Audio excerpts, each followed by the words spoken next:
দিদির রাজ্যে এইসব ডিপু নিয়ে আন্দোলন করা যাবে না, বুঝলেন? এটা এমন এক জায়গা যেখানে কোনো প্রতিবাদ হয় না, যেখানে কোনো আন্দোলন হয় না। এখানে আন্দোলন করতে গেলে এইভাবে ডান্ডা খেতে হবে, লাঠি খেতে হবে পুলিশের। কে খেলো? সাধারণ জনসাধারণ, সন্ন্যাসী, সাধু, এদেরকে পিটিয়ে পিটিয়ে মারা হয়েছে। এখানে এইসব প্রতিবাদ টতিবাদ করা যাবে না, একদম বুঝে রাখবেন কিন্তু। মানে পৃথিবীর এমন কোনো জায়গা নেই, নিউজিল্যান্ড হোক, আমেরিকা হোক, ইংল্যান্ড হোক, প্রত্যেকটা জায়গায় এই বাংলাদেশের যে নৃশংস হত্যা এবং বাংলাদেশের যে হিংসা, এগুলোর প্রতিবাদ প্রত্যেকটা জায়গায় আমরা পেয়েছি। আমরা সোশ্যাল মিডিয়ার প্রত্যেক মানুষ দেখেছি। ইভেন রাষ্ট্রসংঘে পর্যন্ত আজকে ইউএনএ আজকে এটার মানে হেডলাইন্স ছেপেছে।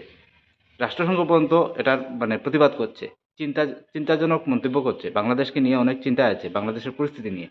কিন্তু এই দিদির রাজ্যে এইসব কোনো কিছু যায় আসে না, যায় ভাড়মে যায়।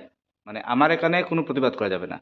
ইভেন আমার তো সবচেয়ে এটাই আশ্চর্য লাগে, যে দেশে হিংসা হয়েছে, বাংলাদেশে, সেখানে যখন হিন্দুরা এবং বিভিন্ন মাইনরিটি সম্প্রদায়, মুসলিমরাও ছিল, দু একজন মুসলিমও প্রতিবাদ করেছে, না নয়, এরা যখন প্রতিবাদ করেছে, এদেরকে কোনো কিন্তু টর্চার করা হয়নি, কাউকে করা হয়নি। বাংলাদেশে খুদ যে দেশে দীপু হত্যা হয়েছে সেই দেশে কাউকে টর্চার করা হয়নি, লাঠিচার্জ করা হয়নি তোমরা, কিন্তু দিদি রাজ্যে হয়েছে।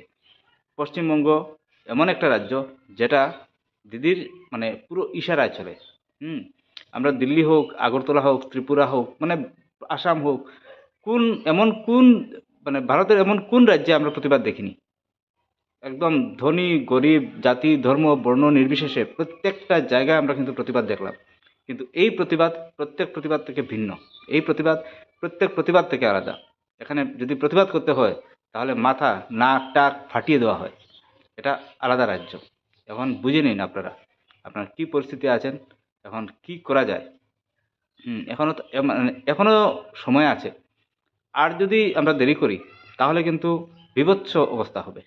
ঠিক আছে? তখন এখন তো প্রতিবাদ করতে কমপক্ষে আমরা বেরোতে পারছি। তখন প্রতিবাদ করার জন্য বেরোতে পারবো না। ঘর থেকে বেরোতে পারবো না। ঘর থেকে বেরোতে মানে বেরোলেই এই শুট করা হবে। এমন পরিস্থিতি আসবে। এখানে মানে তখন আর কোনো প্রতিবাদ করা যাবে না। এখনো একটু সময় আছে। একটু সময়। বুঝে নেবেন। আর যদি ভালো লাগে একটু সাবস্ক্রাইব করে নেবেন। কারণ আমি যে কনটেন্ট বানাই দেখেন, ভারত বিরোধী কেউ আমার ভিডিও লাইকও করবে না, গালিগালাজ দেয়, অনেক গালিগালাজ খাই আমি। ঠিক আছে? কেউ সাবস্ক্রাইব করবে না, লাইক করবে না। তাই যদি মনে হয় আপনারা ভারতকে ভালোবাসেন, তাহলে অবশ্যই একটু সাবস্ক্রাইব করে নেবেন। এটা মানে আপনাদের কাছে একটা রিকোয়েস্ট। হ্যাঁ? পাশে থাকবেন এখন সবাই। ধন্যবাদ। জয় হিন্দ, জয় ভারত।